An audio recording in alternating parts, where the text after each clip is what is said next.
Hi everyone, Bob here again from 1 Foot in the Grave 08. Today's project, we're going to build a shower. So what I have is an old water fire extinguisher. It's only been used for water. Holds 2.5 gallons stainless steel. You can pressurize it up to 100 pounds to get it to full charge. I don't think we'll ever have to get it that far. And it's got this handy hose on it, along with the valve on the top. So what we're going to do is take the hose off so we can figure out how to do it. Handy feature of this is this just unscrews. Lift it out, put your water in there, like I said, 2.5 gallons. Screw that back on, pressurize it. I think we're going to start out kind of low, see what it does. For the shower head, we're going to use just this Moen sink sprayer, and we're going to hook the two hoses together and see what happens. That also has a whole handle on it, so what I'll probably do is take this handle and figure out a way with some Velcro or something to hold it down so that I can just use the one up here on the sprayer as using it to activate my shower. What I noticed when I started looking at this, and I probably should have noticed it before, is it's got this handy quick disconnect fitting, as well as some parts inside. And I was going to take and use a hose barb and a couple clamps to clamp these together, but I think to make it so that I can take it apart, what I'm going to do is take this piece right here and one of the connectors in there and see if I can find the right connector for the hose, because the one that comes with it's a straight thread rather than a pipe thread. See if I can find a way to hook that up so that way I can have it so I can disconnect the hose, make it a little bit easier to store. Alright folks, as you can see, I wound up taking the band off of the fire extinguisher. Got tape on it, scuffed it all up. We're going to give it a coat of flat black. I'm leaving the top silver, the stainless. Just don't want it to get as hot when I have to pick it up and move it so much. So going to get a coat of paint on it, well, hopefully while the wind's down, and so we don't get a textured surface. So because I have to use a splice hose barb, I'm going to cut the end off this, which I was hoping not to do, but don't really have a whole lot of choice. So we're going to cut the end off there, and hopefully the 3/8 barb that I bought will work. I know it'll work on the other hose. I didn't have a choice or a chance to test the inner diameter on this one, so I'm pretty sure it's the 3/8 will work. It's going to be tight. Maybe too tight.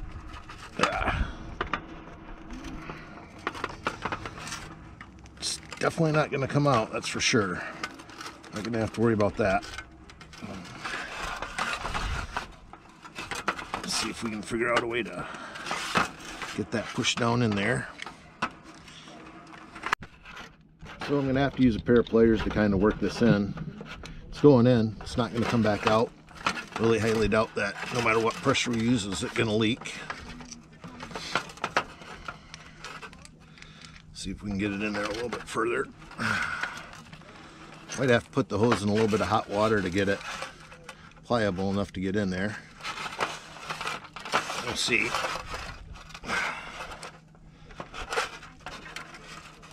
Yeah, we're going to have to figure something out. Alright, so we're getting ready to, we got water heating up on the Coleman stove. As you can see, I haven't gotten that in any further. With it being a reinforced hose, as you can hear, the water's pretty much boiling. We're going to shut that off. So with the reinforcement on the hose, that's making a problem.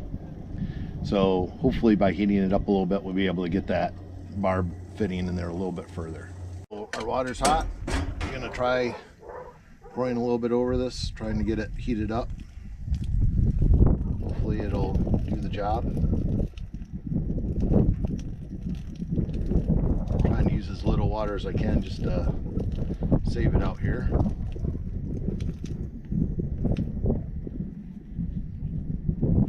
Looks like the hose is softening up quite a bit. So we're going to just keep going. There we go. Let's try that real quick. There we go. Almost all the way in.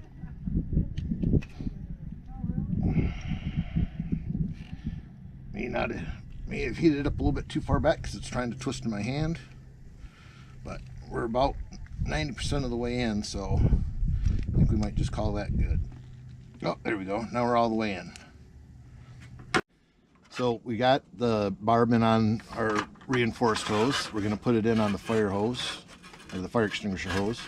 I'm not sure. I think I might have to go get a little bit smaller hose clamp for the other side, for the nozzle side.